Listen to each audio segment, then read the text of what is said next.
තස්ස භගවතු අරහතු සම්මා සම්බුද්දස්ස නමෝ තස්ස භගවතු අරහතු සම්මා සම්බුද්දස්ස නමෝ තස්ස භගවතු අරහතු සම්මා සම්බුද්දස්ස. ඒ භාග්‍යවත් අරහත් සම්මා සම්බුදුරජාණන් වහන්සේගේ ශ්‍රීමත් ලලාට ධාතුන් වහන්සේත් උතුම් වූ කේශ ධාතුන් වහන්සේලාත් සුවඳවත් ගර්භයේ දරා වැඩ සිටින සේරුවිල මංගල මහා සෑරජාණන් වහන්සේට අපගේ নমස්කාරය වේවා. සාදු සාදු සාදු. ගරුතර මහා සංඝරත්නයේ අවසරයි ශ්‍රද්ධාවන්ත පින්නතුනි, අද මේ උතුම් දිනයේ ඒ භාග්‍යවත් අරහත් සම්මා සම්බුදුරජාණන් වහන්සේ මහා කරුණාවෙන් යුක්තව දේශනා කොට වදාළ උතුම් ශ්‍රී සද්ධර්මය අවබෝධ කරනු කැමැති අප ඔබ සියලු දෙනාටම ඊ타ත්ම වැදගත් වන කාරණාවක් පිළිබඳව ඔබත් සමග සාකච්ඡා කරන්නට අප කල්පනා කළා. වීරියත් අදිෂ්ඨානයත් ධර්මාවබෝධයට කොතරම් වැදගත්ද? වීරියත් අදිෂ්ඨානයත් අපගේ ජීවිතේ ජය ගන්න කොතරම් වැදගත්ද කියන කාරණයක් සමගින් ඒ වීරියත් අදිෂ්ඨානයත් අඛණ්ඩව පවත්වන ආකාරය ගැනයි අපි අද ඔබත් සමග මේ උතුම් දහම් කතිකාවේ දෙන්නට අදහස් කළේ. ජීවිතේ එදිනෙදා කර්තව්‍යයන්හි පවා ඒ වගේම උතුම් වූ ශ්‍රී සද්ධර්මය අවබෝධ කිරීමට වෑයම් කරන පුද්ගලයන් තුල පවා දියුණු විය යුතු, වඩා වර්ධනය කරගත යුතු ඊ타ත්ම උතුම් ගුණාංග තමයි වීරියත් අදිෂ්ඨානයත් කියා කියන්නේ. තුන් ලෝකාග්‍ර වූ ශාන්තිනායක අපගේ ශාස්ත්‍රුන් වහන්සේ ලෝතුරා සම්මා සම්බුද්ධත්වය කරා පාරමී ධර්මයන් සම්පූර්ණ කරමින් වැඩම කළ ගමනේදී මහා බෝසතාණන් වහන්සේ වශයෙන් මේ වීරියත් අදිෂ්ඨානයත් උතුම් වූ පාරමිතාවන් වශයෙන් පූර්ණේ කොට වදාලා. එසේනම් අපට පැහැදිලි ධර්මාවබෝධයේ කරා යන ශ්‍රාවකයාටත් ඒ වගේම උතුම් වූ ලෝතුරා සම්මා සම්බුදු බව, පසේ බුදු බව ආදී උතුම් වූ ඒ උතුම් බෝධීන් ප්‍රාර්ථනා කරමින් ඒ සඳහා පාරමී ධර්මයන් සම්පූර්ණ කිරීමට වෑයම් කරන යම් උතුමෙක් වෙත්නම් ඒ සියලු දෙනාටත් එකසේ වැදගත් ගුණාංග තමයි වීරිය සහ අදිෂ්ඨානය කියා කියන්නේ.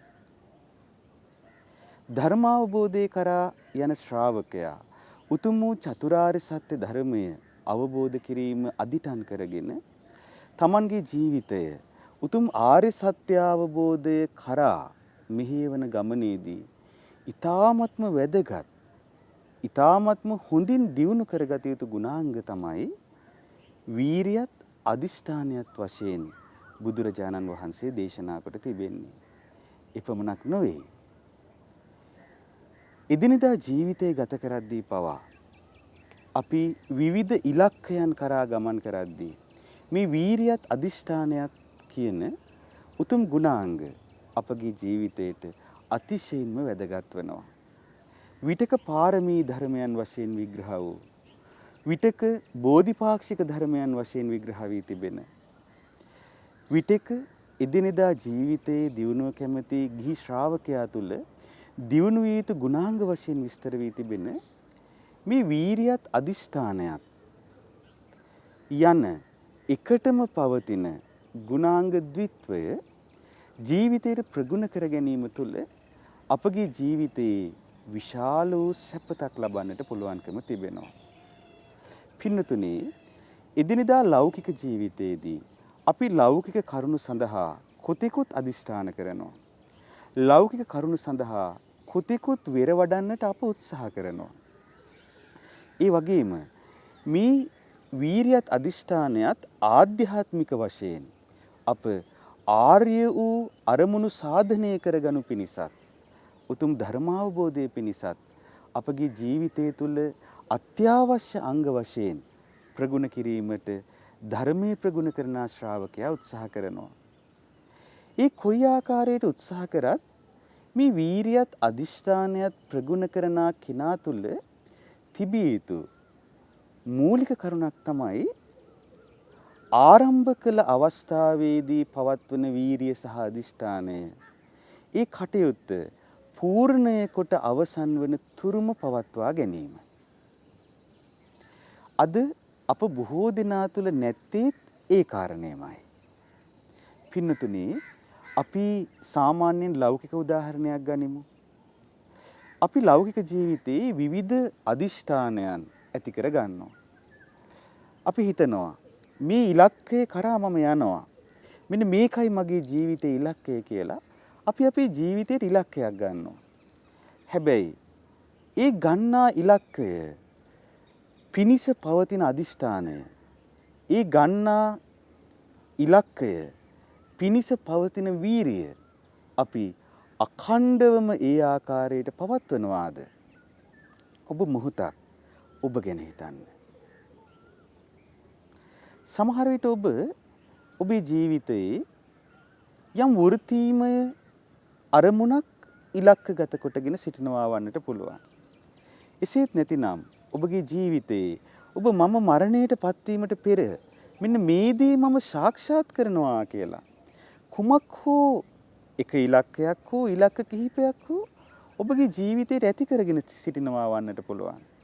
නමුත් ඒ ඉලක්ක ඇති කරගන්නා අවස්ථාවේදී ඔබ ඔබේ හිත තුළ පවතින අදිෂ්ඨානය, ඔබේ හිත තුළ ඒ සඳහා පවත්වන කැමැත්ත, ඔබේ හිත තුළ ඒ අදිෂ්ඨානයේ සාක්ෂාත් කර ගැනීම පිණිස ඔබ ආරම්භයේදී උපදවා ගන්නා වීරිය මධ්‍යයේදීත් අවසානයේදීත් ඒ ආකාරයටම පවත්වනවාද කියන කාරණේ ගැන ඔබ යලිත් සිතා බලන්න.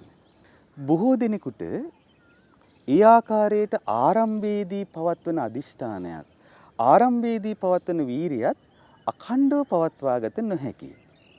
දැන් විශේෂයෙන්ම පාසල් අධ්‍යාපනය ලබන දුවා දරුවන් තමන්ගේ ජීවිතයේ ඒ අධ්‍යාපන කඩයිම් ජයගනු පිණිස පවත්වන අදිෂ්ඨානය, පවත්වන වීරිය බොහෝ විට ඒ විෂයමාලා, ඒ පාඨමාලා ආරම්භයේදී පමණක් පවතින ආකාරය අපට දකින්න ලැබෙනවා.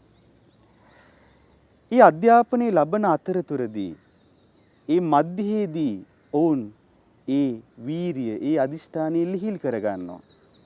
අවසානයේදී ඒ ජීවන අධ්‍යාපන කඩයිම් ලංවන අවස්ථාවලදී ඔවුන් යලිත් වීරිය කරන්න පටන් ගන්නවා. නමුත් අර අතරමැද අවස්ථාවේදී ඒ වීරියත් අදිෂ්ඨානයත් ලිහිල් වීම නිසා ඔවුන් ඒ සඳහා සම්පූර්ණ කළ යුතු කැපවීම, ඒ සඳහා ලැබිය යුතු නිපුණතාවය ඒ ආකාරයටම නොලබා සිටිනා නිසා ඇතැම් විට ඒ අරමුණු සාක්ෂාත් කර ගැනීමේදී බොහෝ විට ඔවුන් අසාර්ථක වෙන අවස්ථා දකින්න ලැබෙනවා. ඉතින් ඒ නිසා පින්වතුනි, පින්වත් දුවේ පුතේ, ඔබ යම් අරමුණක් සඳහා අදිෂ්ඨානයක් පිහිටවා ගත්තා නම්, යම් අරමුණක් සඳහා වෙර වැඩි යුතුයි කියා සිතා යම් වීරියක් පවත්වනවා නම්, ඒ අදිෂ්ඨානයත් වීරියත් අඛණ්ඩවම පවත්වා ගැනීම වැදගත්. අපගේ මහ බෝසතාණන් වහන්සේගේ ජීවිතය තුළ ඒ උතුම් ජාතක ප්‍රවෘත්තීන් ගණනාවක් තුළ අපට ඒ මහ බෝසතාණන් වහන්සේ අඛණ්ඩව පවත්වන ලද වීරිය, අඛණ්ඩව පවත්වන ලද අදිෂ්ඨානය ගැන ඊ타ත්ම විස්මයජනක, ඊ타ත්ම ආශ්චර්යජනක තොරතුරු ගණනාවක් ඉගෙන ගන්නට ලැබෙනවා. ඉබඳු උතුම් ශ්‍රේෂ්ඨ පුරුෂ රත්නයක් අපගේ ශාස්ත්‍රූන් වහන්සේ වශයෙන් සරණ ගොස් සිටින අපි ඒකාන්තයෙන්ම ඒ ශාස්ත්‍රූන් වහන්සේගේ ජීවිතයේ දෙස බලා උන්වහන්සේ දිවි නොතකා තමන් වහන්සේ පිහිටවාගත් අදිෂ්ඨානය සාධනය කරනු පිණිස කැප වූ ආකාරය, ඒ අදිෂ්ඨානය අඛණ්ඩව පැවැත් වූ ආකාරය, ඒ වීරිය අඛණ්ඩව පැවැත් වූ ආකාරය පිළිබඳව කල්පනා කරමින් අපගේ ජීවිතය තුලත් අප ඒ වීරිය අඛණ්ඩව පවත්වා ගැනීම අතිශයින්ම වැදගත් වෙනවා. මේ පිළිබඳව කරුණු කතා කරද්දී ඔබට මෑත කාලීනව සිදු වූ එක්තරා පරීක්ෂණයක් පිළිබඳව කරුණු සඳහන් කිරීම වැදගත් කියා මා කල්පනා කළා. එක්තරා විද්‍යාඥයෙක් හරිම අපූර්ව පරීක්ෂණයක් කළා. ඔහු විශාල බීකරයක් ගත්තා. මේ වීදුරු බීකරය භාගයක් පිරෙන්න ඔහු වතුර පිරෙව්වා. ඊට පස්සේ පරීක්ෂණාගාර මීයන් අරගෙන ඒ පරීක්ෂණාගාර මීයන් එකින් එක ඒ බීකරයට දැම්මා.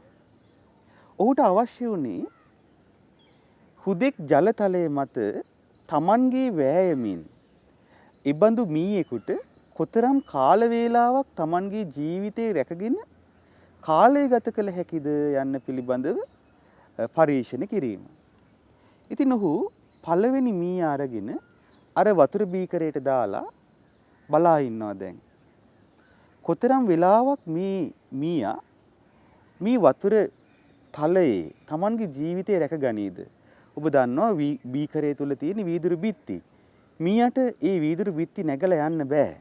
එතකොට අර ජලයට දාපු මීයා බොහෝ වාර ගානක් උත්සාහ කරනවා පාවි ඉන්න. ওই විදිහට කාලය ගත වෙනවා. විනාඩි 10ක් ගත වුණා. විනාඩි 10ක් ගත වුණාට පස්සේ ටිකෙන් ටික මේ මීයාට තියෙන ශක්තිය අඩු වෙන ස්වභාවයක් පේන්න ලැබුණා. ඒ වගේම ටිකෙන් ටික මේ මීයා අර ජලයේ ගිලෙන්න යන ස්වභාවයක් දකින්න ලැබුණා. නමුත් අමාරුවෙන් ආයෙත් උඩට එනවා. නමුත් ආයෙත් මේ මීයා අර ජලතලයේ මත පාවී ඉන්න උත්සාහ කරනවා. ওই විදිහට වෑයම් කරද්දී විනාඩි 15ක් පමණ යද්දී මීයා සම්පූර්ණයෙන්ම වතුරේ ගිලී ගියා. දෙවෙනි මීයාටත් එයයි සිදු වුණේ. තුන්වෙනි මීයාටත් එයයි සිදු වුණේ. ඉතින් අවසානයේදී මීයන් විශාල ප්‍රමාණයක් ඒ ආකාරයට ඒ පරිේශණයට ලක් කිරීම තුළ මේ විද්‍යාඥය සොයා ගන්නවා සාමාන්‍ය කාලපරාසයක් කොතරම් කාලයක් මීයෙකුට අර ජලතලයේ මත Tamanගේ ජීවිතේ රැකගෙන ඉන්න පුළුවන්ද කියන කාරණේ. ඔහු එය මීයන් ප්‍රමාණයෙන් අර ගතවන කාලය එකතු කරලා බෙදලා හොයාගත්ත. හරි. විනාඩි 15ක් පමණ තමයි මීයෙකුට ඒ ආකාරයට Tamanගේ ජීවිතය ආරක්ෂා කරගනිමින් වාසය කළ හැක්කේ කියලා. ඊට පස්සේ පින්නතුනේ ඔහු හරි අපූර්ව දෙයක් කළා. තවත් මීයෙක් අර ජලතලයට දැම්මා. දාලා දැන් විනාඩි 10ක් පමණ ඉක්මලා යද්දී ඒ මීයා ටික ජලයේ ගිලෙන්න පටන් ගනිද්දී ඔහු මොකද කළේ? අර මීයව ඒ වතුර තලයෙන් ජලතලයෙන් ගොඩට ගත්තා. ගොඩට අරගෙන පිස දැම්මා. පිස දාලා හොඳට ඒ මීයාව උණුසුම් කළා. උණුසුම් කරලා කෙටි ආහාරයක් ලබා දුන්නා. කෙටි ආහාරයක් ලබා දීලා මද වේලාවක් විනාඩි 2-3ක් පොළවේ පහසුවෙන් ඉන්න සලස්වලා යලිත් ඒ මීයාව අර බීකරය ඇතුලේ තිබෙන ජලතලයට දැම්මා. දැන් ඔබ කුමක් සිතනවාද? ඒ මීයා කොතරම් කාලයක් තමන්ගේ ජීවිතේ රැකගෙන ඉන්නේ නැද්ද? පින්නතුනේ ඔබ විශ්වාස කරනවාද? ඒ මීයා පැය 60ක් තමන්ගේ ජීවිතේ වෙනුවෙන් පොරබැද්දා. ඒ මීයා පැය 60ක් තමන්ගේ ජීවිතේ වෙනුවෙන් පොරබැදුවා. පැය 60ක් තමන්ගේ ජීවිතේ වෙනුවෙන් පොරබදලා අවසානයේදී තමන්ගේ ශරීර ශක්තිය දුර්වල වීම නිසාම අර ජලතලයේ ගිලිලා මරණයටපත් වුණා.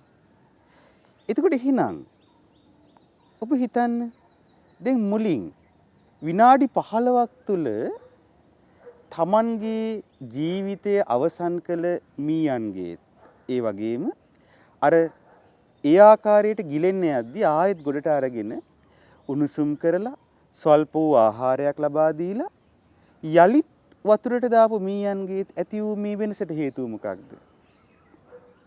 ඒ තුල අපට විශාල පාඩමක් ඉගෙන ගන්න තියෙනවා. ඒ තුල අපට විශාල දෙයක් සිතන්නට තිබෙනවා. පින්නතුනේ පළවෙනි මීයාට නොතිබුණු නමුත් දෙවෙනි මීයාට තිබුණු ඔහුගේ ජීවිතයේ පැය 60ක් දක්වා විනාඩි 15 සිට පැය 60ක් දක්වා දීර්ඝ කළ කාරණේ කුමක්ද? දෙවෙනි මීයාට බලාපොරොත්තුවක් තිබුණා. දෙවෙනි මීයාට අදිෂ්ඨානයක් තිබුණා. දෙවෙනි මීයාට තමන්ගේ ජීවිතයේ කොයි වෙලාවෙ හරි යලිත් සුරකේවි කියන විශ්වාසය තිබුණා. ඒ නිසාම ආත්ම විශ්වාසයෙන් යුක්තව කොයි මොහොතේ හෝ තමන් අර ජලතලයෙන් උඩට ගනීවි කියන බලාපොරොත්තුව තිබුණු නිසා ඒ මීයා ජීවිතය ආරක්ෂා කර ගැනීම පිණිස තමන්ට පුළුවන් අන්තිම මොහොත දක්වාම සටන් කළා. එතකොට සිතා බලන්න සාමාන්‍යයෙන් විනාඩි 15ක් තුල මරණයට පත්වුණු මීයෙක් ජලතලයේ පැය 60ක් තමන්ගේ ජීවිතය වෙනුවෙන් සටන් කළා කියලා කියන්නේ එහෙනම් අර මුලදී විනාඩි 15ක් තුල මරණයට පත් වූ මීයන්ට තමන්ගේ ජීවිතය ගැන අපේක්ෂාවක්, අදිෂ්ඨානයක්, වීරියක් ඒ වගේම බලාපොරොත්තුවක් පවත්වන්න බැරි වුණා. ඒ නිසාමයි ඔවුන් විනාඩි 15ක් තුල මරණයට පත් වුණේ. නමුත් ජීවිතයේ බලාපොරොත්තුවක්, අදිෂ්ඨානයක්, අර්ථයක් යම් ජීවත් වීම පිණිස පවතින අර්ථයක් ඒ වගේම වීරියක් පවත්වන්න පටන් ගත්ත මීයන් පැය 60ක් දක්වා තමන්ගේ ජීවිතයේ තමන්ට පුළුවන් අවසාන වෑයම දක්වාම ජීවිතේ වෙනුවෙන් වෑයම් කළා. පින්වතුනි, පින්වත් දරුවනේ අපේ ජීවිතත් ඒ වගේ. අපේ ජීවිතවල අප ලබා ගන්නා අරමුණු, ලබා ගන්නා අදිෂ්ඨානයන්, පිහිටවා ගන්නා අදිෂ්ඨානයන් පූර්ණය කරන තුරුම අපි අඛණ්ඩව අපගේ වීරිය පවත්වනවාද? බොහෝ විට ඒ සිදුවන්නේ නැහැ. අපි බොහෝ විට යම් යම් ස්වල්ප කාරණා නිසා අපේ හිත දුර්වල කරගන්නවා. හිත දුර්වල කරගෙන අදිෂ්ඨානයෙන් බැහැර වෙනවා. අවසානයේදී අර පැය 60ක් ජීවත් වන්නට හැකියාව තියෙද්දි විනාඩි 15න් මරණයට පත් වූ මීයාට සිදු ඉරණම අපගේ ජීවිතයේ අප ලබා ගන්නා අදිෂ්ඨානයන්ට, උතුම් අදිෂ්ඨානයන්ට ඒ ඉරණමටම මුහුණ දන්නට සිදු වෙනවා. අපගේ ජීවිතයේ අප අභියසම අපේ ජීවිතය තුළ අප ලබා ගන්නා ඉලක්ක මරණයට පත් වෙනවා. ඊට ඉඩ දෙන්න එපා. ඔබ සතු හැබෑම ශක්්‍යතාවය, ඔබ සතු හැබෑම හැකියාව අභ්‍යන්තරික වශයෙන් ඔබ තුළ තිබෙනවා. ඇතැම් විට ඔබ ඒ නොදන්නවා වන්නට පුළුවන්. ඒ සඳහා ඔබ විශ්වාස කිරීම වැදගත්. මාහට මේ කළ හැකි, මා මේ සිදු කිරීම සඳහා වෑයම් කළ යුතුයි කියලා. ඒ සඳහා අඛණ්ඩව වීරිය කිරීම, අඛණ්ඩව අදිෂ්ඨාන කිරීම අතිශයින්ම වැදගත් වෙනවා. පින්නතුනේ, අප සාමාන්‍ය ලෝකයේ තුල කතාවක් අසා තිබෙනවා. යමෙක් හඳට යන්න වෑයම් කළොත් අඩුම තරමේ ගස උඩට හරි නගීවි කියලා.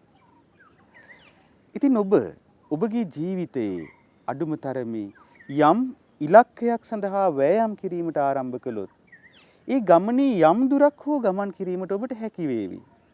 මේ ලෝකේ එකම ඉලක්කයක් පිණිස අඛණ්ඩව අග්‍ර වශයෙන් කැප වූ ශ්‍රේෂ්ඨතම පුද්ගලයෙක් සිටින්නම් ඒ අපගේ ශාස්ත්‍රුන් වහන්සේ. උන්වහන්සේ මීට සාරා සංඛ්‍ය කල්ප ලක්ෂයකට පෙර තමන්ගේ සිතේ ඒ තමන් වහන්සේගේ සිත තුළ ලෝතුරා සම්මා සම්බුද්ධත්වයට පත්වීම පිණිස උපදවාගත් ඒ අදිෂ්ඨානය සාක්ෂාත් කිරීමට ජීවිත කීයක් නම් කැප කළාද? තමන් වහන්සේගේ ජීවිත කීයක් නම් කැප කළාද? උන්වහන්සේ එක අවුරුද්දක් නෙවෙයි, අවුරුදු දෙකක් නෙවෙයි, අවුරුදු 3ක් නෙවෙයි, අවුරුදු 10ක් 20ක් 30ක් නෙවෙයි. එක ජීවිත කාලයක් නෙවෙයි. උන්වහන්සේ තමන් වහන්සේගේ අරමුණු ඒ පරම වූ නිෂ්ඨාව සාක්ෂාත් කරනු පිණිස සාරා සංඛ්‍ය කල්ප ලක්ෂයක් කල් එකම අරමුණක් පිණිස කැප වුණා. අදිෂ්ඨානී ප්‍රතිමූර්තිය, වීරියේ ප්‍රතිමූර්තිය තුන් ලෝකාග්‍ර වූ අපගේ ශාස්ත්‍රුන් වහන්සේ. ඉබඳු ශාස්ත්‍රුන් වහන්සේ නමකගේ ශ්‍රාවකයන් වන ඔබ අප සියලු දෙනාම අපගේ ජීවිතය තුළ ඒකාන්තයෙන්ම වීරිය අඛණ්ඩව පැවැත්විය යුතු වෙනවා. මේ වීරිය නම් වූ උතුම් වූ ආර්ය ගුණාංගය බුදුරජාණන් වහන්සේ දේශනා කළේ ධර්මාවබෝධයේ පිණිස අතිශයින්ම වැදගත් වන බව. ඊ අපගේ ශාස්ත්‍රුන් වහන්සේ පෙන්වා දෙනවා සත්‍තිස් බෝධිපාක්ෂික ධර්මයන් තුල සතර සම්‍යක් ප්‍රධාන වීරිය වශයෙන්. ඒ වගේම ඒ සත්‍තිස් බෝධිපාක්ෂික ධර්මයන් තුල විවිධ ආකාරයට ඒ ශාස්ත්‍රුන් වහන්සේ මේ වීරියේ තියෙන වැදගත්කම පෙන්වා දෙනවා. විතක 이르දිපාදයක් වශයෙන් විග්‍රහ කරනවා. විරිය සමාධි ප්‍රධාන සංකාර සමන්නාගත 이르දිපාදයේ වශයෙන්. විතක මේ වීරිය අපගේ ශාස්ත්‍රුන් වහන්සේ දේශනා කොට වදාලා පංච ඉන්ද්‍රිය ධර්මයන් තුල වීරිය ඉන්ද්‍රිය වශයෙන් කෙනෙකුගේ ජීවිතය තුල ආධ්‍යාත්මික ඉන්ද්‍රියක් වශයෙන් ප්‍රගුණ කරගත යුතු වීරියක් ගැන උන්වහන්සේ කතා කරනවා. ඒ වගේම ආධ්‍යාත්මික වශයෙන් ධර්මාවබෝධය කරන ශ්‍රාවකයා තුල දියුණු විය යුතු බලයක් වශයෙන් පංච බල විග්‍රහ කරන තැන විරිය බලයේ වශයෙන් ශාස්ත්‍රුන් වහන්සේ වීරිය විස්තර කරනවා. එපමණක් නෙවෙයි පින්වතුනි, වීරිය බොජ්ජංගයක් වශයෙන් විග්‍රහ කළා. බොජ්ජංග කියා කියන්නේ ඊ타ත්ම උතුම් අර්ථයකින්. බෝධාය සංවත්තන්ති, අවබෝධයේ පිනිස පවතිනවා කියන අර්ථයෙන්ුයි බොජ්ජංග කියා කියන්නේ. එසේනම් අවබෝධයේ පිනිස පවතින ආකාරයට යම් ආර්ය ශ්‍රාවකෙක් වීරිය ප්‍රගුණ කරනවා නම් එය විරිය සම්බොජ්ජංගයයි. එතකොට ඒ උතුම් සත්‍තිස් බෝධිපාක්ෂික ධර්මයන් තුල ඒ ගම්බීර වූ ධර්මයේ ශාස්ත්‍රුන් වහන්සේ දේශනා කරද්දී මේ වීරිය උතුම් වූ බොජ්ජංග ධර්මයක් වශයෙන්ොත් බුදුරජාණන් වහන්සේ විග්‍රහ කොට පෙන්වා වදාලා. ආර්ය අෂ්ටාංගික මාර්ගය තුල සම්මා වායාමයේ වශයෙන්ුත් මේ විග්‍රහ වෙනවා. ඉතින් පින්නතුනේ ධර්මයේ තුල විවිධ ධර්ම කොටාස තුල අනිවාර්යෙන්ම බුදුරජාණන් වහන්සේ මේ වීරිය නම් වූ ධර්මය මනවින්ම පිහිටිය යුතු ධර්මයක් වශයෙන් විග්‍රහ කොට වදාලා. යම් පුද්ගලයෙක් සතර සතිපට්ඨාන ධර්මයේ ප්‍රගුණ කරනවා නම් ඒ තුල විශේෂයෙන්ම පෙන්වා දෙනවා ආතාපි සම්පජානෝ සතිමා.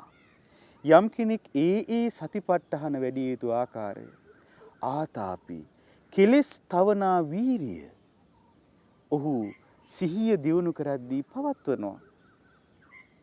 එසේනම් මේ වීරිය විවිධ වචන වලින් විවිධ පර්යායන්ගෙන් මේ ධර්මයේ තුල විවිධ ආකාරයෙන් විග්‍රහ වී තිබෙන්නේ ඒ තුල තිබෙන වැදගත්කම නිසාමයි. ආධ්‍යාත්මික ඉලක්කයක් කරා ගමන් කරන ඔබ උතුම් වූ චතුරාර්ය සත්‍ය අවබෝධය ප්‍රාර්ථනා කරගෙන චතුරාර්ය සත්‍ය අවබෝධයම ඉලක්ක කරගෙන ඔබේ ජීවිතය තුළ වීරිය ප්‍රගුණ කළේ නැත්නම් ඔබට ඒ ධර්මාවබෝධයේ කරා යන ගමන අඛණ්ඩව පවත්වා ගැනීමේ හැකියාවක් ලැබෙන්නේ නැහැ. නමුත් පින්නතුනි, ඒ සඳහා ඔබගේ ජීවිතය තුලත් වීරිය පැවැත්විය යුතුයි. ඔබගේ ජීවිතයේ ඔබගේ චරිතය තුල මේ වීරිය අදිෂ්ඨානය ආදී ගුණාංග එදිනෙදා ඔබ වඩනවා නම් තමයි ධර්මාවබෝධය කරා ඔබ ගමන් කරන ගමනේදී ඒ භාවිතා වන්නට පටන් ගන්න. ඔබගේ ජීවිතය තුළ නැති දෙයක් ඔබට ධර්මාවබෝධය කරා භාවිතා කළ නොහැකි. ඒ සඳහා ඔබට මා උපමාවක් කියන්නම්. අපි හිතමු සැඩ ජලය ගලා යන ගංගාවක් තිබෙනවා. මේ ගංගාවේ මෙතෙර බොහෝ බිය සහිතයි. අපි ඉන්නේ මෙතෙර. මෙතෙර බොහෝ බිය සහිතයි, බොහෝ පීඩා සහිතයි, බොහෝ කර්කශයි, බොහෝ අවිනිශ්චිතතා සහිතව තමයි ජීවත් වෙන්න වෙලා තියෙන්නේ. නමුත් ඒ ගංගාවෙන් එතෙර බොහෝම සැපදායකයි, බොහෝම සුවදායකයි, බොහෝම පහසුවෙන් සතුටෙන් බිය රහිතව ජීවත් විය හැකියි. මෙතර ඉන්න කෙනෙකුට එතරට ගිය කෙනෙක්ගෙන් එතර ගැන අහන්නට ලැබෙනවා. මෙතරට වඩා එතර බොහෝම සුන්දර බවත්, බොහෝ සුවසේ ජීවත් විය හැකි බවත්, බොහෝ පහසුවෙන් ජීවත් විය හැකි ගැනත් ඇහුවට පස්සේ ඔහු හිතනවා අනේ මටත් මේ සැඩදිය තරණය කරලා එතරට යන්නට තියෙනවා නම්. ඊට පස්සේ ඔහු අර එතරට ගිය කෙනාගෙන් අහනවා ඔබ කෙසේද එතරට ගියේ? මේ මහා සැඩ ගංගාවක් ගලන්නේ. මේ ගංගාවෙන් එතර වන්නේ කොහොමද? හුදෙක් අතපය ගසා වෙර වැඩීමෙන් පමණක් මේ ගංගාව තරණය කළ නොහැකි. එතකොට එතර ඉන්න කෙනා කෑ ගහලා කියනවා පින්වත ඔබට එතර වෙන්න නම් මෙතර තියෙන දේවල් භාවිතා කරලා පාරුවක් හදාගන්න. ඒ පාරුවට නැගලා පාරුවේ සහයත් ලබාගෙන එතර වෙන්න කියලා. ඔහු එතර වෙන ක්‍රමය කියලා දෙනවා. ඒතර පින්වතුනි ඔබ හිතන්න දැන් බිය රහිත සැප සහිත පහසුව තියෙන එතර. නමුත් අපි ඉන්නේ එතර නෙවෙයි, අපි ඉන්නේ මෙතර. එතකොට අපිට එතර වීම පිණිස භාවිතා කළ හැක්කේ එතර තියෙන දේවල්ද මෙතර තියෙන දේවල්ද? අපට එතර වීම පිණිස භාවිතා කළ හැක්කේ මෙතර තියෙන දේවල්. මෙතර තියෙන ඒ දැවදඬු ආදී එකතු කරගෙන, ලනු ආදී එකතු කරගෙන පාරුවක් තනා ගන්න පුළුවන්. හැබැයි ඒ සියල්ල මෙතර තියෙන්නේ. එතර තියෙන දේවල් නොවේ. ඒ පාරුව එතර වීම පිණිස පමණයි අපි භාවිතා කරන්නේ.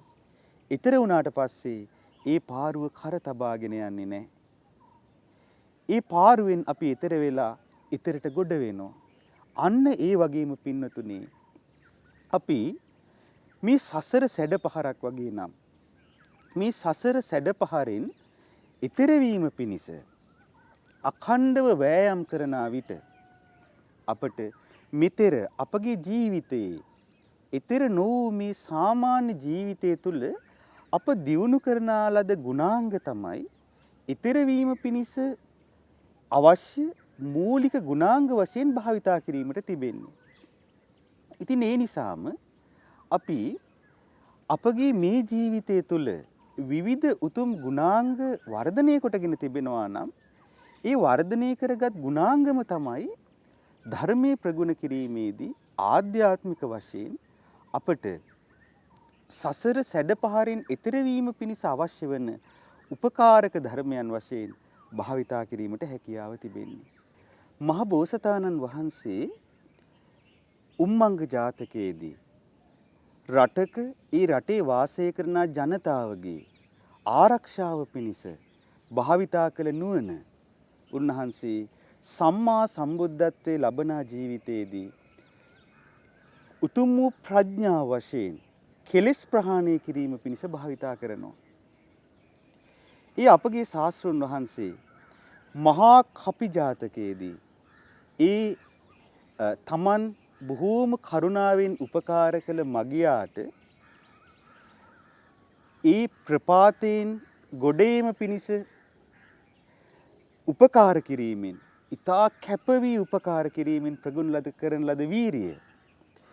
ඒ වගේම එහිදී උන්වහන්සේ ඒ මගියාගෙන් විවිධ තාඩන පීඩන එල්ල වෙද්දී පවා අඛණ්ඩව ඒ තමන් ගත් අදිෂ්ඨානය පවත්වා ගැනීම පිණිස ඒ මගියාට උපකාර වෙනවා කියන හැඟීම අඛණ්ඩව පවත්වා ගැනීම පිණිස පවත්වන ලද ඒ ඉවසීම, ඒ අදිෂ්ඨානය උන්වහන්සේ ලෝතුරා සම්මා සම්බුද්ධත්වයේ සාක්ෂාත් කරන ජීවිතයේදී එදා බෝමැඩ කෙලෙස් සටනෙන් ජය ගැනීම පිණිස අවශ්‍ය වෙන උතුම් පාරමී ධර්මයන් වශයෙන් භාවිතා කොට වදාලා. එසේනම් පින්නතුනි අපි එදිනෙදා ජීවිතයේදී ප්‍රගුණ කරන, ඊට වඩා දියුණු කරන, ඊට වඩා සුවදායක, ඊට වඩා මේ ගුණධර්මයන් අපට ධර්මාවබෝධයේ පිණිස ඒකාන්තයෙන්ම වැදගත් වෙනවා. ධර්මාවබෝධයේ කරා යන ගමනේදී අපි සාමාන්‍ය ජීවිතය තුළ වඩන මේ ගුණාංග ධර්මී ප්‍රගුණ කිරීමට අවශ්‍ය ගුණාංග බවට පත් කර ගැනීමට හැකියාව තිබෙනවා. ඒ නිසා සාමාන්‍ය ජීවිතයේ කම්මැලි ජීවිතයක් ගත කරන ඔබට ධර්මාවබෝධයට වෑයම් කරන්න පුළුවන් කියලා හිතන්න එපා. සාමාන්‍ය ජීවිතයේ ඔබ උකටලී නොවි වීරියෙන් යුක්තව කටයුතු කරනවා නම් ඒ ආකාරයට වඩන වීරියමයි කවදා හෝ දවසක උතුම් වූ ධර්මාවබෝධයේ පිණිස පවත්වන වීරිය වශයෙන් ඔබට වැදගත් වන්නේ.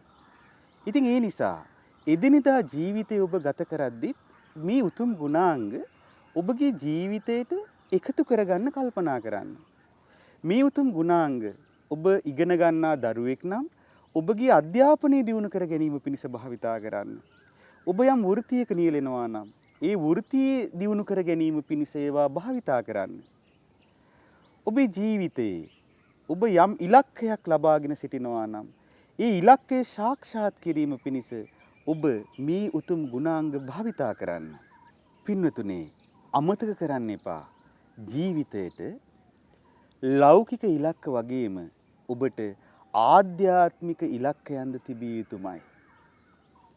ආධ්‍යාත්මික ඉලක්කයක් නැති පුද්ගලයෙක් හරියට එක ඇහැක් විතරක් පේන කෙනෙක් වගේ. බුදුරජාණන් වහන්සේ දේශනා කළා මේ ලෝකයේ ඇතැම් පුද්ගලයෝ ඉන්නවා ලෞකික ජීවිතයේ දියුණුව ගැන පමණයි කල්පනා කරන්නේ. අපගේ ශාස්ත්‍රඥ වහන්සේ පෙන්වා දෙනවා ඔවුන් හරියට එක ඇහැක් විතරක් පේන අය වගේ. තවත් සමහර උදවිය ඉන්නවා. ඔවුන් මෙලව දියුණුව ගැන කල්පනා කරන්නෙත් නැහැ. පරලෝක දියුණුව ගැන කල්පනා කරන්නෙත් නැහැ. හරියට ඇස් දෙකම පේන්නේ නැති අය වගේ. බුදුරජාණන් වහන්සේ පෙන්වා දෙනවා තවත් සමහර උදවිය ඉන්නවා.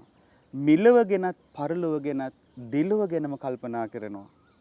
සසරෙන් නිදහස් වීම පිණිස ආධ්‍යාත්මික වූ අරමුණකුත් ලබා ගන්නවා. ආධ්‍යාත්මික වූ අදිෂ්ඨානයකුත් පවත්වනවා. ඒ සඳහා කැප වෙනවා. මෙලව දියුණුව පිණිසත් පරලොව දියුණුව පිණිසත් කැපවන කෙනා බුදුරජාණන් වහන්සේ වදාලා හරියට ඇස් දෙකම පෙනෙන කෙනෙක් වගේ. ඉතින් ඒ නිසා අපි අපගේ ජීවිතවල ඇස් දෙකම පෙනෙන කෙනෙක් බවටයි පත්විය යුත්තේ. මෙලව යහපත පිණිසත් පරලොව සුගතිය පිණිසත් ධර්මාවබෝධයේ පිණිසත් වන ඉලක්ක අපගේ ජීවිතය තුළ අපට තිබිය යුතුම වනවා. එවිට තමයි අපගේ ජීවිතය බොහෝම සාර්ථක ජීවිතයක් බවට පත්වන්නේ. සමහර උදවිය ඉන්නවා. ඒ උදවිය තාමත් සිතන්නේ මේ ජීවිතේ මරණයෙන් අවසන් වෙනවා කියලා. මරණින් මතු ජීවිතයක් ගැන ඔවුන් කල්පනා කරන්නේ නැහැ. බොහෝ විට ලෞකිකවම කල්පනා කරන භෞතිකවාදීව කල්පනා කරන බොහෝ පිරිසක් අද සමාජය තුළ අපට දකින්නට ලැබෙනවා. බුදුරජාණන් වහන්සේ මේ මහා කරුණාවෙන් යුක්තව දේශනා කොට වදාළ උතුම් ශ්‍රී සද්ධර්මයේ තුල උන්වහන්සේ පෙන්වා වදාළ මේ සසර ගමනක පැවැත්ම ගැන ඒ කිසිම අයෙකුට කල්පනාවක් නැහැ. ඔවුන් සිතන්නේ මේ ජීවිතයේ ගත කරන කාලයේ සතුටෙන් ගත කරලා මරණයටපත් වුනහම සියල්ල අවසానයි කියලා. ඊ타මත්ම පටු භෞතිකවාදී දෘෂ්ටීන්ගෙන් යුක්තව ජීවිතයේ දෙස බලන ඉබඳු පුද්ගලයන් සිටිනවා. ඕන් නැතැම් විට තවත් කෙනෙකුට උපකාරයක් අවශ්‍ය වූ විටක උපකාරයක් කරන්නටත් මැලි වෙනවා. ඕන් ඒ නිසා තමන්ගේ ජීවිතයේ සැපය පිණිසම තමන්ගේ ජීවිතයේ ලෞකික දියුණුව පිණිසම ඊ타මත්ම විශාල වශයෙන් කටයුතු කරනවා මිසක් පොදුවේ මනුෂ්‍ය වර්ගයා ගැනවත් පොදුවේ සසර ගමනක ගමන් කරන සත්වයන් ලෙස අප සියලු දෙනා ගැනවත් කරුණාබර සිතින් බලන්නේ නැහැ. ඉබඳු අය හරියට අර එක ඇහැක් විතරක් පේන අය වගේ. ඔවුන්ගේ ජීවිතේ මේ ජීවිතේ తాවකාලික සාර්ථකත්වයක් පෙනුණත් ඔවුන් විශාල අසාර්ථකත්වයන් රැසක් උරුම කරගෙනයි වාසය කරන්නේ. ඔවුන්ට ජීවිතේ මරණාසන්න මොහොතේ හෝ සැනසීමක් ලැබෙන්නේ නැහැ. ඔවුන් අවසානයේදී බොහෝ ශෝක කරනවා. මරණින් මතු බොහෝ දුගතිවල ඉපදිලා ශෝක කරන්නේ ඉබඳු භෞතිකවාදී අදහස් ඇති උදවිය. ඒ නිසා ඉබඳු අදහස් ඔබේ සිත තුලත් තිබෙනවා නම් නුවණින් විමසා ඉබඳු අදහස් දුරු කර ගැනීම අතිශයින්ම වැදගත් වෙනවා. පින්නතුනේ මෑතකදී කැනඩාවේ එක්තරා ස්නායු වෛද්‍යවරුන් පිරිසක් සිදු කරන ලද පරීක්ෂණයකින් මුළු මහත් ලෝකයේ මේ භෞතිකවාදී දෘෂ්ටි ඇති බොහෝ පිරිසක් බොහෝ විද්‍යාඥයන් පිරිසක් සලිත වුණා. මේ පිළිබඳව සමහර විට ඔබ BBC නාලිකාව වාර්තා කොට තිබූ ඒ ප්‍රවෘත්තිය දකින්න ඇති. එහිදී හරි අපූර්ව සිදුවීමක් මේ විද්‍යාඥයන්ට එක්තරා පරීක්ෂණයක් සිදු කරන අතරතුරදී වාර්තා කිරීමේ හැකියාව ලැබුණා. ඒ තමයි 87 වී ඇති අපස්මාර රෝගියෙකුගේ මොළයේ තරංග පිළිබඳව තමයි ඔවුන් පරීක්ෂණ කරමින් සිටී. මොළයේ ක්‍රියාකාරීත්වය පිළිබඳව. එහිදී ඒ බ්‍රේන් වේව්ස් එහෙමත් නැතිනම් මොළයෙන් නිකුත් වෙන තරංග ගැන ඔවුන් විශේෂ උපකරණ ඒ රෝගියාට සවි කරලා ඔහුගේ මොළයේ ක්‍රියාකාරීත්වයේ සියලු ආකාරයෙන් නිරීක්ෂණය කළ හැකි ආකාරයේ උපකරණ ඒ රෝගියාට සවි කරලා ඒ රෝගියාගේ ඒ අපස්මාර රෝගී තත්වය හමුවේ ඔහුගේ මොළයේ ක්‍රියාකාරීත්වය පිළිබඳවයි ඔවුන් පරීක්ෂණය සිදු කරමින් සිටියේ. ඉතින් මේ පරීක්ෂණය සිදු කරමින් සිටින අතරතුරදී හදිසියේ මේ රෝගියා ඊ타ත්ම දරුණු හෘදයාබාධයකට ලක් වෙනවා. දරුණු හෘදයාබාධයකට ලක් වෙලා වෛද්‍යවරුන්ට කිසිවක් කරගන්න නොහැකි අන්දමට විනාඩි කිහිපයක් ඇතුළත මරණයටපත් වෙනවා.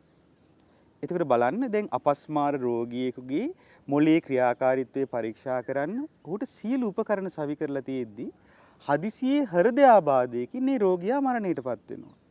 මෙහිදී ඒ හදිසි මරණයකදී ඔහු මරණයටපත් වෙන අවස්ථාවේදී මොළයේ ක්‍රියාකාරීත්වය ගැන වෛද්‍ය ඉතිහාසයේ ප්‍රථම වතාවට අධිතාක්ෂණික උපකරණයන් තුල දත්ත සටහන් වීම සිදු වුණා.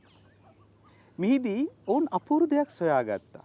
ඒ සොයාගත් දෙය ඒ ප්‍රධාන වෛද්‍යවරයා ඇතුළු ඒ සියලු වෛද්‍ය කණ්ඩායම කම්පණයටපත් කිරීමට සමත් වුණා. ඒ තමයි පින්නතුනි ඔහුගේ හදවත නැවතීමට තප්පර 30කට පෙර සහ හදවත නැවතීමට තප්පර 30කට පසු කියන මේ විනාඩියක පමණ කාලය, ඒ කියන්නේ ඔහුගේ හදවත මරණයටපත් වීමට තප්පර 30කට කලිනුත් තප්පර 30කට පස්සෙත් කියන මෙන්න මේ කාලය තුල ඔහුගේ බ්‍රේන් වේව්ස් එහෙමත් නැතිනම් මොළයෙන් නිකුත් වෙන ඒ තරංග ඊ타ත්ම අධි තීව්‍රතාවයෙන් නිකුත් වෙන්නට පටන් ගත්තා. ඔවුන් ඒ තරංගයන්ගේ ස්වභාවය විශ්ලේෂණය කළා. විශ්ලේෂණය කරද්දී ඔවුන් කියනවා ඒ බ්‍රේන් වේව් පැටර්න්ස් එහෙමත් නැතිනම් ඒ මොළයෙන් නිකුත් වෙන තරංග රටා අධ්‍යයනය කරලා බලද්දී ඒ මරණයටපත් වෙන වෙලාවේ තප්පර 30කට කලිනුත් තප්පර 30කට පස්සෙත් කියන කාලය තුල ඒ පුද්ගලයාගේ මොළයෙන් නිකුත් වූ තරංග හරියට සිහිනයක් දකින වෙලාවකදී නිකුත් වෙන තරංග වලට සමානයි. එහෙමත් නැතිනම් ආයාසයෙන් අපි දෙයක් මතකයෙන් මෙනෙහි කරලා මනෝ චිත්‍රණයට නගමින් යම් දෙයක් සිහි කරනවා නම් අන්න ඒබඳු අවස්ථාවකදී නිකුත් වෙන තරංගයන්ට සමාන නමුත් ඊට වඩා ඊ타ත්ම අධි තීව්‍රතාවයකින් යුතු තරංග තමයි ඒ මොහොතේදී ඔහුගේ මොළයෙන් නිකුත් වී තිබුණේ. ඉතින් වෛද්‍යවරු ඒ විශේෂඥයින් ඒ විද්‍යාඥයින් දැන් කියන්නට පටන් ගත්තා එසේනම් මරණයට මුහුණ දෙන මොහොතේදී කෙටි වේලාවක් ඇතුළත ඔහුට හරියටම ජීවිතය ගැනම සමස්ත ජීවිතය ගැනම සිහිවීමක් වෙනවා. මේ සිහිවීම විෂුවලයිස් වෙන එකක්. එහෙමත් නැතිනම් දෘශ්‍ය ස්වභාවයෙන් වෙන දෙයක්. දැන් අපි ගත්තොත් සාමාන්‍යයෙන් අපි සිහිනයකදී දේවල් දකිනවා. ඒ දකින්නේ මනසින්. ඒ ආකාරයටම ඇත්ත විදිහටම දකිනවා. එතකොට දැන් මේ මරණයටපත් වෙන මොහොතේදී ඒ පුද්ගලයාගේ මොලේ නිකුත් වූ තරංගවල ස්වභාවය ඊ타ත්ම ගැඹුරු සිහිනයක් දකින අවස්ථාවකදී ඔහුගේ මොලේ නිකුත් වෙන තරංගයන්ට සමානයි සහ එයට වඩා අධි තීව්‍රතාවයකින් යුක්තයි. එසේනම් වෛද්‍යවරු සහ විද්‍යාඥයන් දැන් මත පළ කරනවා මරණයට පත්වන මොහොතේදී පුද්ගලයෙකුට ඔහු ගත කළ ජීවිතයේ ක්ෂණයක් තුල සියල්ල සිහිවීමේ හැකියාවක් පවතින බව. පින්නතුනේ ධර්මයේ තුල මරණාසන්න අවස්ථාව ගැන කොතරම්නම් කරුණු සඳහන් වී තිබෙනවාද? අපි මරණයට පත්වන මොහොතේදී අප කළ කීද ජීවිතේ පුරාවට කරපු හොඳ නරක එකින් එක අපට සිහිවන්නට පටන් ගන්නවා. අවසානයේදී කර්මානුරූපව ඒ පුද්ගලයා ඒ තමන් සිදු කරන ලද හොඳ නරක දෙකෙහි විපාකයන්ට අනුව ඊළඟ ජීවිතයේ උපත කරා යනවා. එතකොට කොතරම් භෞතිකවාදීව කල්පනා කළත් කොතරම් මේ ජීවිතේ දේවල් මේ ජීවිතෙන් අවසන් වෙනවා කියා කොතරම් කල්පනා කළත් පින්නතුනි අවසානයේදී ඒ කටුක යථාර්ථයට ඔහුට හෝ ඇයට මුහුණ දෙන්නට සිදු වෙනවාමයි. නමුත් ඒ වන විට ප්‍රමාද වී හමාරයි. ඔහුට කළ හැකි දෙයක් නැහැ. පසුතැවීම හැර. ඔබ අසා ඇති මරණාසන්න පුද්ගලයන්ට විවිධ නිමිති පෙනෙන බව. ඔහුට ඊළඟ ජීවිතයේ Taman උපදින තැන ගැන විවිධ නිමිති පේනවා. ධර්මයේ තුල ඒ ගැන ගැඹුරින් විග්‍රහ කොට තිබෙනවා. දැන් නිරය වගේ ලෝකයක උපදින්න නියමිතව තිබෙන කෙනෙකුට කර්මානුරූපව මරණාසන්න මොහොතේදී ගිනිදැල් පේන්න පටන් ගන්නවා. ඒ වගේම പ്രേත ලෝකයට වගේ තැනක උපත ලබන්නට තිබෙනවා නම් ඔහුට ඊ타ත්ම අධික පිපාසයක් දැනෙන්න පටන් ගන්නවා. අධික කුසගින්නක් දැනෙන්න පටන් ගන්නවා. ඒ වගේම ඔහුට ඊ타ත්ම අධික විදිහට විවිධ දේවල් පේන්න පටන් ගන්නවා. හරියට අර අපස්මාර රෝගියාගේ අන්තිම විනාඩිය වගේ. එහිදී සමහර පුද්ගලයන්ට Tamanගේ මිය පරලොව ගිය ඥාතීන් පේන්න පටන් ගන්නවා. Tamanගේ අම්මා තාත්තා මැරිච්ච අය වට වෙලා ඉඳලා මට කතා කරනවා කියලා කෑ ගහලා කියන්න පටන් ගන්නවා. පින්නතුනි බලන්න අර අමනුස්ස ලෝකවල ඉපදුණු අය ඒ මරණාසන්න මොහොතේ ඉන්න පුද්ගලයා වට කරගෙන සිටිද්දී ඔහුට ඔවුන්ව පෙනෙන්න පටන් ගන්නවා. එතකොට പ്രേත ලෝකයේ විපාක පිණිස කර්ම සකස් වෙලා තිබෙනවා නම් ඔහුට ඒ പ്രേත ලෝකයේ දසුන් ඔහු ඉදිරියේ මනසින් චිත්‍රණය වෙද්දී ඔහුගේ සිත નિરાයාසයෙන්ම ඒ කෙරෙහි පිහිටන්නට පටන් ගන්නවා. අවසානයේදී ඔහුගේ චුතියත් ප්‍රතිසන්දියත් ඒ තුලම පිහිටා. ඒ අනුව ඔහු මරණින් මතු ඉබඳු ලෝකවල උපත කරා යනවා.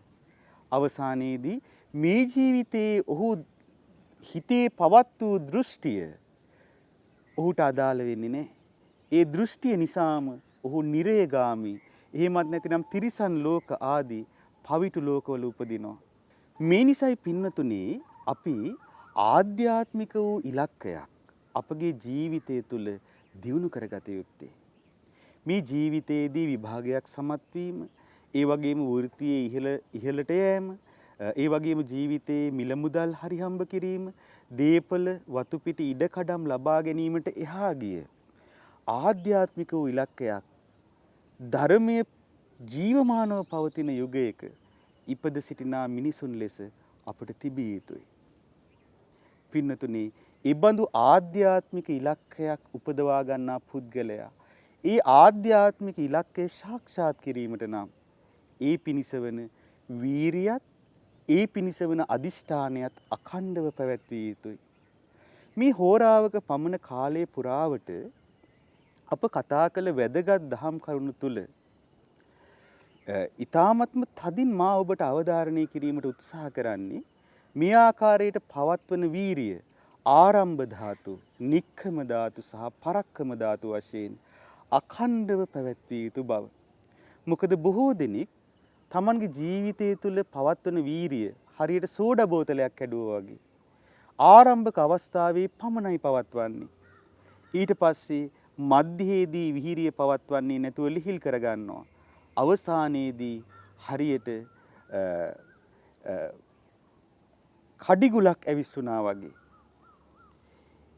ඒ පුද්ගලයා බොහෝම කලබලයටපත් වෙලා අවසානයේදී ඒ වීරිය යලිත් පවත්වන්න හදනවා.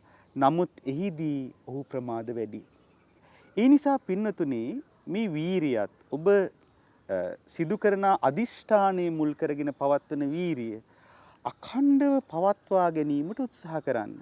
ඒ ඔබ දැන් අද ඔබේ නිවසෙන් ආරම්භ කරන්න. ඔබේ අධ්‍යාපනය ලබන දරුවෙක් නම් ඔබගේ අධ්‍යාපනය පිණිස වන කැපවීම තුළ ඔබ එය භාවිතා කරන්න පටන් ගන්න. එසේත් නැතිනම් ඔබ යම් වෘත්තියක නියැලෙන කෙනෙක් නම් ඔබගේ වෘත්තීය ජීවිතය තුළ ඔබ එය ප්‍රගුණ කරන්න පටන් ගන්න. ඔබ ව්‍යාපාරයක් කරන කෙනෙක් නම් ඔබගේ ව්‍යාපාරයේ දියුණු කර ගැනීම පිණිස අඛණ්ඩව මේ උතුම් ගුණධර්ම දියුණු කරගන්න පටන් ගන්න. එවිට යම් දිනක ඔබ ධර්මාවබෝධයේ පිණිස වෑයම් කරන අවස්ථාවකදී ඔබ ඒ ආකාරයෙන් ඔබගේ ලෞකික ජීවිතය තුළ වඩා වර්ධනය කරගත් මේ උතුම් ගුණාංග ආධ්‍යාත්මික ඉලක්කය සාධනය කරගනු පිණිසත් උපකාරී වන ධර්මතා වශයෙන් දියුණු කරගන්නට ප්‍රගුණ කරගන්නට භාවිතා කරගන්නට ඔබට අවස්ථාව ලැබේවි. හැබැයි එය ඔබ කළ යුතු වන්නේ පසුව නොවේ. ඔබ එය දැන් ආරම්භ කළ යුතුයි. ඒ නිසා දැන් ඒ සඳහා වෙර වැඩිම ආරම්භ කරන්න. අපි හිතමු ඔබ මෙහිම අදිෂ්ඨානයක් කරගන්නවා කියලා. මම කිසිම හේතුවක් නිසා මගේ හිතේ තරහක් ඇති කරගන්නේ නැහැ. මාගේ ශාස්ත්‍රූන් වහන්සේ සියලු රාග දේශ මොහ දුරු කළා. කෙලෙසුන් මුළුමනින්ම ප්‍රහාණය කිරීම මාගේද අදිට නොඋනත් ඒ සඳහා මාහට යෑමට තව ගමනක් තිබෙන නිසා මා අඩුම තරමේ මගේ හිතට තරහක් ඇති වෙන්න නොදී ද්වේෂයක් ඇති වෙන්න නොදී මගේ හිත තුල මෛත්‍රිය පවත්වනවා කියලා යම් අදිෂ්ඨානයක් ඔබ ඇති කර ගන්නවා නම් ඒ අදිෂ්ඨානය අඛණ්ඩව පවත්වන්න. එය අද දවස පුරාත් පවත්වන්න. හෙට දවස පුරාත් පවත්වන්න. ගතවන සතිය පුරාත් පවත්වන්න. එළඹෙන මාසයේ පුරාත් පවත්වන්න. ඊට පස්සේ පින්නතුනි ඔබ එය සමස්ත වර්ෂයේ පුරාම පවත්වන්න. ඔබගේ ජීවිතේ පුරාම පවත්වන්න. ඒතර බලන්න ඔබ ජීවිතයට ගන්නා අදිෂ්ඨානය අඛණ්ඩව පවත්වා ගැනීම පිණිස යම් වීරියක් වඩනවා. මේ ආකාරයට ප්‍රගුණ කරන වීරියත් අදිෂ්ඨානයක් තමයි ධර්මාවබෝධයේ පිණිස යම් දිනක ඔබට ආර්ය වූ වීරියක් වශයෙන් ආර්ය වූ අදිෂ්ඨානයක් වශයෙන් උතුම් වූ අමා මහ නිර්වාණය සාක්ෂාත් කර ගැනීම පිණිස හේතු වාසනා වන්නේ. ඉතින් ඒ නිසා අපි විශේෂයෙන්ම ඔබට සිත ප්‍රාර්ථනා කරනවා